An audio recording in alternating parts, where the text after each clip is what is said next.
Hello and welcome guys, welcome back to my channel law notes academy by Rashmi Vora. अगर आपको मेरा video पसंद आएगा पूरा लास्ट तक देखिएगा, आपको समझ में आएगा, पसंद आएगा तो लाइक करना, शेयर करना और सब्सक्राइब करना मत भूलिएगा। चलिए स्टार्ट करते हैं आज का टॉपिक। हमारा आज का टॉपिक है important legal rights every married women should know. मतलब लीगल राइट्स जो मैरिड वुमेन के होते हैं, जो उन्हें पता होने चाहिए। आज का हमारा ये टॉपिक है, ये बहुत इम्पॉर्टेंट टॉपिक है। This is very important topic for every married women. ठीक है, मैरिड क्या अनमैरिड के लिए भी बहुत ज़रूरी है जानना, क्योंकि शादी से पहले ही अगर लेडीज़ को, लड़कियों को अपने राइट्स, लीगल राइट्स के बारे में पता रहेंगे तो उन्हें आगे जाके कोई दिक्कत नहीं होती है। तो आई थिंक कि it is necessary for every lady और एवरी गर्ल और एवरी वुमेन, मैरिड वुमेन और divorcee women to know about their legal rights. ठीक है, लेट्स मूव ऑन गाइस। तो आप प्लीज़ ध्यान से देखिएगा, सुनिएगा, आप इसके नोट्स बनाइए। आपके लिए मैं स्पेशली इनको इंग्लिश में बनाती हूँ और हिंदी में ट्रांसलेट करके बताती हूँ ताकि आपको इजीली समझ में आ जाए। आप नोट्स बनाएं, लिखिए इनको एग्ज़ाम के पर्पज़ के हिसाब से। आप इनको अपने टेस्ट में और एग्ज़ाम्स में लिख सकते हैं, because I am giving you the in writing everything in writing, okay, and explaining it in Hindi also. तो हिंदी इंग्लिश के कई बार ऐसा होता है कि आपको गूगल पे तो नोट्स मिल जाते हैं, आपको गूगल पे सब कुछ मिल जाएगा, बट उनकी लैंग्वेज जो होती है और वो बहुत लेंदी लिखा होता है उन्होंने। तो मैं पॉइंट टू पॉइंट लिखती हूँ नोट्स ताकि आपको ईजिली समझ में आ जाए। और ऐसी लैंग्वेज और इजी वर्ड्स लिखती हूँ कि भाई कई बार तो इंग्लिश के स्टूडेंट्स को भी समझ में नहीं आते, तो मैं इंग्लिश में बनाती हूँ, इजी एंड सिंपल लैंग्वेज में बनाती हूँ और हिंदी में ट्रांसलेट स्पेशली करती हूँ ताकि हिंदी के स्टूडेंट्स को भी समझ में आए, उन्हें भी याद हो जाए। मेरा समझाने का वे ऐसा है कि मैं इजी वे में समझाती हूँ कि आपको इजीली लर्न होता रहे। So let's move on, start करते हैं आज का topic. Legal rights of married women, मतलब एक शादीशुदा औरत के क्या राइट्स होते हैं। ठीक है, introduction. Marriage is the sole foundation of our society that binds people and families together. Many turn out to be loving and successful marriages while some can be terrifying and difficult as well। कहने का मतलब ये है कि marriage जो है सोलमनली, मतलब एक सोल फाउंडेशन है, अपनी मर्जी से एक सोसाइटी के अंदर किए जाने वाला एक ऐसा जिसको रिलीजियस तो नहीं कह सकते, स्पिरिचुअल है। मतलब एक आप शादी एक ऐसा रिश्ता है जो एक नींव रखता है एक आगे फैमिली की, जिसके अंदर दो फैमिलीज आपस में जुड़ती हैं। कहने को तो सिर्फ दो होती हैं लड़का लड़की की, लेकिन उनके सारे रिलेटिव्स भी आपस में जुड़ जाते हैं। तो this is the bond of togetherness, जिसके अंदर फैमिलीज मिलती हैं और टुगेदर इकट्ठे रहते हैं जैसे।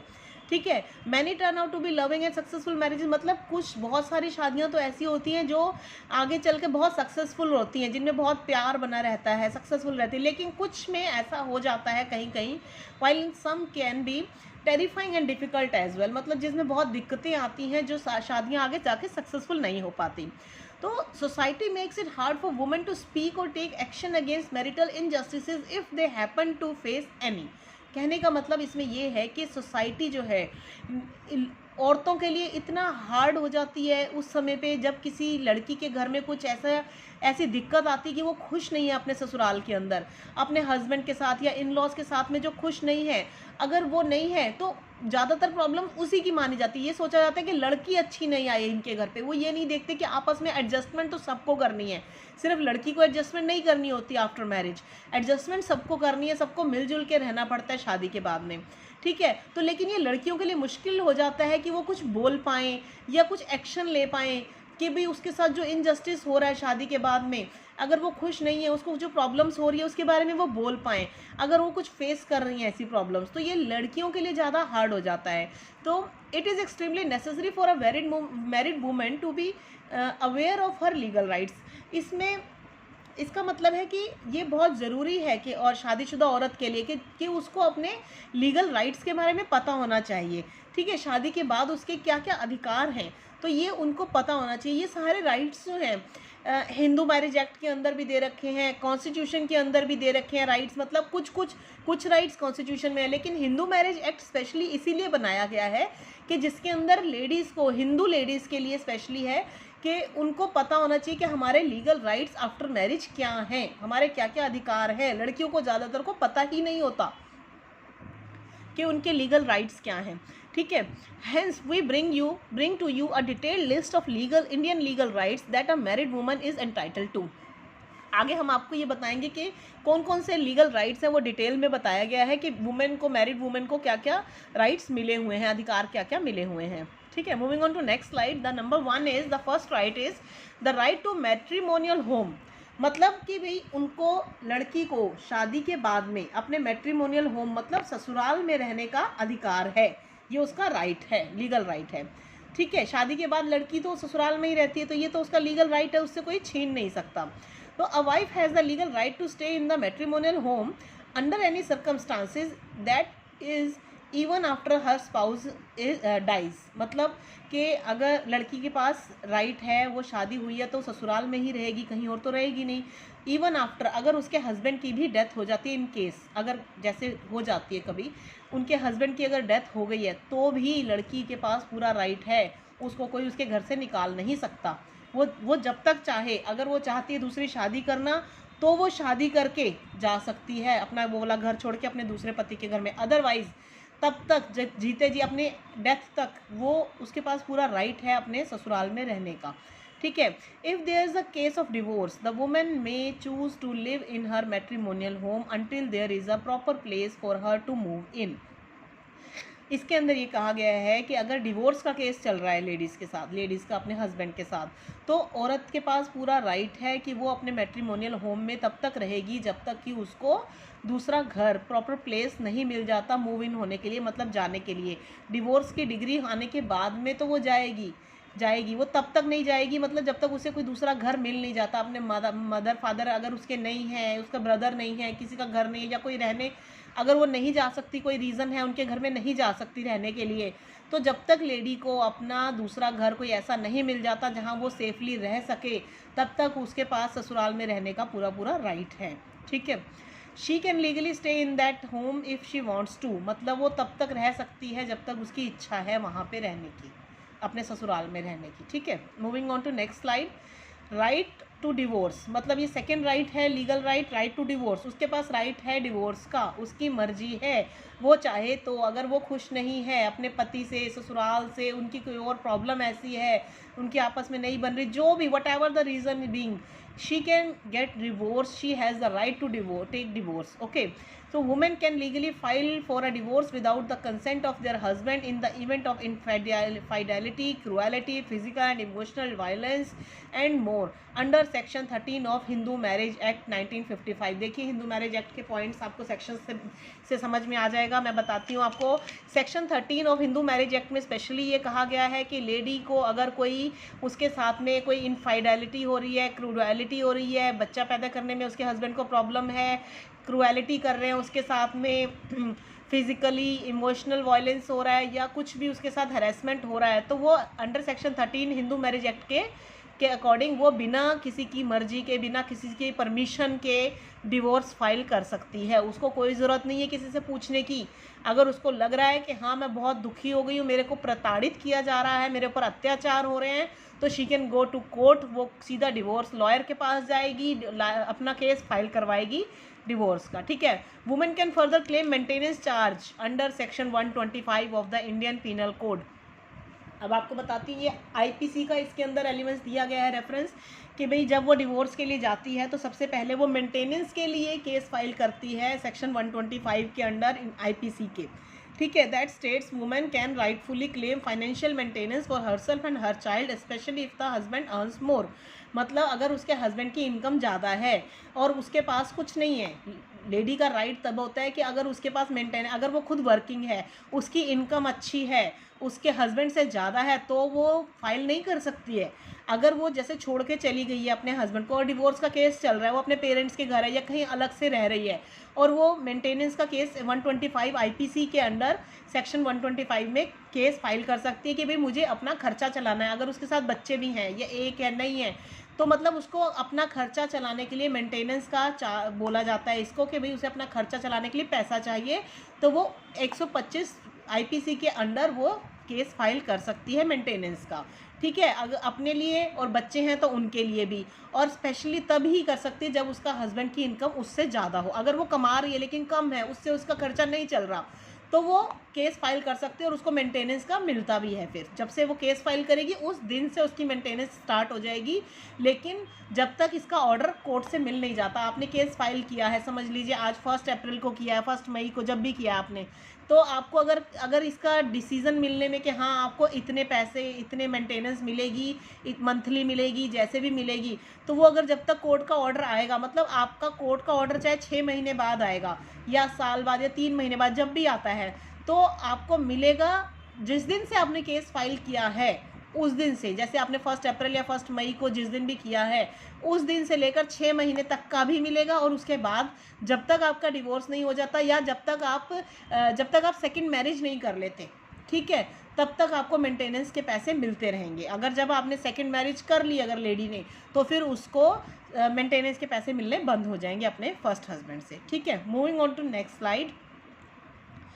थर्ड राइट है the right to stridhan. Stridhan, stridhan बोला जाता है कि ये स्त्रीधन वो होता है जो शादी में लड़की को उसके पेरेंट्स या रिलेटिव से गिफ्ट मिला होते हैं। जैसे ज्वेलरी हो गई, कोई भी आइटम ऐसी प्रीशियस आइटम, एक्सपेंसिव आइटम जिनको बोला जाता है, गोल्ड मिलता है शादी में, फर्नीचर मिलता है और एक्सपेंसिव आइटम्स गिफ्ट्स मिलते हैं, जैसे कोई भी मिल गए हैं, ठीक है। तो ये इसको स्त्री धन बोला जाता है और इस पे सिर्फ लेडी का, वुमेन का ही राइट होता है, उस पर किसी और का हक नहीं होता है। तो वो ये राइट भी औरत का है। तो ये सबको जान लेना चाहिए कि इसको स्त्री धन बोला जाता है। ये कानून के अंदर लिखा गया है कि इस पे सिर्फ औरत का ही अधिकार है, जो शादी में उसको जो भी गिफ्ट मिले हैं माँ बाप की तरफ से, रिलेटिव्स की तरफ से, किसी की तरफ से जो औरत को मिले हैं, लड़की को मिले हैं, वो सारे जेवर हैं, गिफ्ट्स हैं, कुछ भी पैसा है, कैश जो भी मिला है, वो सारा स्त्री धन कहलाता है, वो औरत का ही राइट है उस पर। तो under section 14 of the Hindu succession act 1956 and section 27 of the Hindu marriage act, मतलब 2 सेक्शन है हिंदू सक्सेशन एक्ट का, सेक्शन 14 और सेक्शन 27 जो है वो हिंदू मैरिज एक्ट का, ये बोलता है वुमेन को राइटफुली वो क्लेम कर सकती है कि जब वो मेंटेनेंस का कर रही है या डिवोर्स का केस कर रही है, तो अपने स्त्री धन के लिए क्लेम कर सकती है कि मैं ही उसकी राइट ऑनर हूँ, सोल ऑनर हूँ, मैं ही उसकी मालिक हूँ, जो ये स्त्री धन मुझे मिला था शादी के टाइम पे। उसके अगर उनके पास प्रूफ्स हैं, जिन्होंने गिफ्ट दिए थे, बिल्स वगैरह हैं, ठीक है, तो वो उसकी हेल्प ज़्यादा करेंगे। इसलिए इन चीज़ों को हमेशा वाइट में और विद बिल परचेज करना चाहिए, ताकि ये प्रूफ के तौर पे आगे हमेशा उनके पास रहें। इन केस अगर ज़रूरत पड़ती है, वैसे तो ना ही पड़े किसी को ज़रूरत डिवोर्स के लिए, और डिवोर्स के टाइम पे स्त्री धन के मांगने के लिए, वापस मांगने के लिए अगर ज़रूरत पड़ती है, तो वो बिल्स जो हैं वो बहुत काम आते हैं लड़की के, इन चीज़ों के लिए भी, इनकम टैक्स की फाइल के लिए भी, उनके लिए, उनके पेरेंट्स या रिलेटिव्स के लिए भी। ये इसलिए वाइट में इनके बिल्स ज़रूर परचेज करने चाहिए, ठीक है। सॉरी। तो she can also further file a complaint under section 19A of protection of women against domestic violence act in is her right और if her right is denied. मतलब वो under section 19A protection of women against, मतलब women का जो एक right है, protection of women, ladies की protection के लिए भी एक्ट बनाया गया है, domestic violence act is her right. ये उसका राइट है कि भाई उसमें भी फाइल कंप्लेंट कर सकती है कि अगर उसका राइट को डिनाई किया जाता है, अगर उसको स्त्रीधन नहीं दिया जाता, तो वो प्रोटेक्शन के अगेंस्ट में डोमेस्टिक वायलेंस के अंदर भी ये केस फाइल कर सकती है, कंप्लेंट कर सकती है कि मेरे को अंडर सेक्शन 19 के थ्रू मेरे को प्रोटेक्शन दिलवाइए, मेरे साथ डोमेस्टिक वायलेंस हुई है, मेरे को अपना स्त्रीधन वापस चाहिए, ठीक है। तो ये इसके आगे भी लेडी का राइट बनता है। Moving on to next slide. The right, fourth right is right to claim the child's custody. मतलब ये तो राइट टू क्लेम का मतलब है कि लेडी जो है अगर डिवोर्स हो रहा है तो वो क्लेम कर सकती है चाइल्ड की कस्टडी अपने पास रखने के लिए, अपने बच्चे की कस्टडी रखने के लिए। उसके लिए क्या क्या प्रोविजंस हैं मैं आगे आपको बताती हूँ। देखिए, a woman has the supreme rights to claim the custody of her child specially if the child is below 5 years of age. मतलब अगर बच्चा 5 साल से कम का है, 5 साल तक का है, तो लेडी का सुप्रीम राइट बन जाता है। पहला राइट ही लेडी का बनता है अपने बच्चे को अपने पास रखने का। She can also take her child along with herself if she leaves the matrimonial household without any legal order. मतलब अगर वो अपने पति का घर छोड़ के जा रही है, डिवोर्स हुआ है, डिवोर्स नहीं हुआ अभी, लेकिन वो घर छोड़ के जा रही है, उसको लग रहा है कि मैं अभी नहीं रह सकती, मुझे यहाँ से दूर रहना चाहिए, इनसे अलग रहना चाहिए, तो वो अपने बच्चे को अपने साथ में लेके जा सकती है बिना किसी लीगल ऑर्डर के। जरूरी नहीं है कि उसको जब तक कोर्ट का ऑर्डर आएगा तभी वो लेके जाएगी, वो कस्टडी कोर्ट के डिक्री या ऑर्डर के बाद में, डिवोर्स के बाद में आती है कि आप परमानेंटली बच्चा किसके पास रहेगा। लेकिन जब तक डिवोर्स नहीं होता, बच्चा छोटा है, तो वो अपने साथ में लेके जा सकती है, उसको किसी से पूछने की ज़रूरत नहीं है उसके लिए, ठीक है। और वो अपने पास में रख सकते हैं, उसके लिए किसी ऑर्डर की भी ज़रूरत नहीं है। Despite giving equal custodian rights, a women can have her childs custody in an event of a disputed home. मतलब इक्वल कस्टोडियन राइट्स दिए गए हैं हस्बैंड वाइफ दोनों को, लेकिन a women can have their childs custody in an event of a disputed home. मतलब उसको लग रहा है कि इस घर में नहीं रह सकता हमारा बच्चा, हमारे बच्चे के ऊपर बुरा असर पड़ रहा है, यहाँ पे आए दिन कोई ना कोई प्रॉब्लम है, डिस्प्यूट्स चल रहे हैं, झगड़ा, वायलेंस, हैरेसमेंट चल रही है, तो उसको लग रहा है कि यहाँ ठीक नहीं है बच्चे का रहना, तो वो बच्चे की कस्टडी बच्चे को अपने साथ लेके जा सकती है फिर, ठीक है। Moving on to next right, the next right is right to abortion. मतलब लेडी के पास में अबॉर्शन का भी राइट है। इसमें देखिए पिक्चर के थ्रू आपको समझ में आ रहा होगा, मैंने इसीलिए साथ साथ पिक्चर्स सारी ऐड की हुई हैं ताकि आपको क्लियरली समझ में आता रहे। I see it as a women's right, मतलब मैं देखता हूँ कि ये वुमेन्स का राइट है। If they want to do that is their decision. अगर वो चाहती हैं अबॉर्शन करवाना तो ये उनका डिसीज़न है। They have to live with her their decision, मतलब उनको अपने डिसीज़न से भी जीने की इच्छा है। ये कोर्ट का भी ऑर्डर है कि आपकी इच्छा है, आपकी मर्जी है कि आप चाहते हो बच्चा अबॉर्ट करना, आप बच्चा नहीं रखना चाहते, आप उस कंडीशन में नहीं हो, या कुछ भी सिचुएशन, कुछ भी रीज़न है तो आप कर सकते हो ऐसा, ठीक है। ये वुमेन का राइट है। Next, abortion is a personal decision, मतलब ये लेडी का अपना पर्सनल डिसीजन होता है। The women has the right to abort a pregnancy without the permission of her husband और फैमिली, मतलब लेडी के पास अपना बच्चा अबॉर्ट करने का, प्रेगनेंसी को ओवर ख़त्म करने का भी राइट है कि बिना परमिशन के हस्बैंड या फैमिली के, ठीक है, वो कर सकती है, उनको उसको परमिशन की ज़रूरत नहीं है। अब the medical termination of pregnancy at any time until 24 weeks, मतलब 24 वीक्स का अगर बेबी है, आप पेट उसका प्रेगनेंसी है 24 वीक्स की, 24 वीक्स समझ लीजिए आप 6 मंथ्स हो गए, अगर 6 मंथ्स का है तो termination, medical termination at the time, any time, until मतलब 6 महीने से पहले। The Indian court also allows women to terminate their foetus after 24 weeks in the light of special cases, मतलब जब कुछ स्पेशल केसेस हो जाते हैं, जैसे रेप केस में होता है ज़्यादातर, अगर रेप केस हो गया या कुछ और कंडीशन है ऐसी, कोई केस कोर्ट में है तो कोर्ट सिर्फ टर्मिनेशन की परमिशन देता है फेटस की 24 वीक्स के बाद में। अदरवाइज 24 वीक्स के बाद में परमिशन नहीं दी जाती, वो क्योंकि लेडी की लाइफ के साथ में रिस्क हो जाता है उसके लिए। तो ये स्पेशल प्रोविजंस ऐसे दिए गए हैं जिसके बारे में लेडीज़ को नहीं पता होता, तो प्लीज़ आप केयरफुली इसको देखते रहिए, समझते रहिए, आपको इसके बारे में काफ़ी कुछ पता चलेगा। नेक्स्ट है द राइट टू प्रॉपर्टी, ठीक है, ये नेक्स्ट राइट है लेडीज़ का, मैरिड वुमेन का। पिक्चर से आपको समझ में आ रहा होगा काफ़ी कुछ। तो इसमें नेक्स्ट क्या है, the 2005 amendment of the Hindu succession act 1956, मतलब 2005 में अमेंडमेंट आई थी, हिंदू सक्सेशन एक्ट 1956 में आई थी, वो क्या में थी, हिंदू सक्सेशन एक्ट जो है वो 1956 में आया था, उसमें अमेंडमेंट हुई थी 2005 में। उसमें क्लेम किया गया था, कहा गया है कि दैट अ डॉटर, कोई भी बेटी, regardless of her marital status has equal rights to inherit her father's property, मतलब शादी अगर हो भी गई है तो ठीक है, शादी के बाद भी लड़की का पूरा राइट है, इक्वल राइट है फादर की प्रॉपर्टी के अंदर। फादर की जब प्रॉपर्टी के हिस्से होते हैं तो वो उसमें अब सिर्फ बेटों का राइट नहीं है, बेटियों का भी पूरा राइट हो गया है, ठीक है। अब women can also legally inherit her former husband's property, मतलब पहले का अगर हस्बैंड है, only if the husband has not formed a will that excludes her, मतलब अगर उसका डिवोर्स हो चुका है या दूसरी शादी कर ली है उन्होंने, ठीक है, तो और उसके पहले हस्बैंड ने अपनी विल के अंदर अपनी बीवी, पहली बीवी मतलब जो ये वाइफ है, अगर जिसका पहला हस्बैंड था उसने अगर अपनी बीवी को अपने विल में से नहीं हटा रखा हुआ, एक्सक्लूड नहीं किया हुआ कि भाई मैं अपनी प्रॉपर्टी में से इसको हटाता हूँ, क्यों, क्योंकि डिवोर्स हो गया है या डेथ हो गई है या कुछ, मतलब डेथ तो नहीं, डिवोर्स हो गया है या कुछ और रीज़न है, चली गई है या किसी और के साथ शादी कर ली है उन्होंने, तो एक्सक्लूड नहीं किया है, तो भी लेडी का additionally if the husband happens to remarry without legally divorcing the first wife, the right to all his property belong, मतलब उसके पास पूरा राइट है। अगर आदमी जो है उसका हस्बैंड, फर्स्ट हस्बैंड जो है वो दूसरी शादी कर लेता है बिना लीगली डिवोर्स किए अपनी फर्स्ट वाइफ के साथ में, अगर वो ऐसा करता है तब तो ये वैसे ही इलीगल काम हो गया कि अगर उसने पहली बीवी से तलाक नहीं लिया और दूसरी के साथ शादी कर ली तो उसमें फिर तो सारी की सारी प्रॉपर्टी का राइट जो है फर्स्ट वाइफ का बन जाता है। इसके अंदर देखिए लिखा है property belongs to the first wife, तो उसका राइट बन जाता है इसमें। अगर इलीगली हस्बैंड जो है दूसरी किसी और औरत से शादी कर लेता है बिना अपनी फर्स्ट वाइफ से डिवोर्स लिए, ठीक है। तो ये उसमें अगर विल में अगर हस्बैंड ने लिखा है स्पेशली कि मैं अपनी बीवी को नहीं निकालता तो भी उसका राइट बन जाता है प्रॉपर्टी में, और अगर वो दूसरी शादी कर लेता है तब तो सारी प्रॉपर्टी का राइट बन जाता है। Moving on to next slide.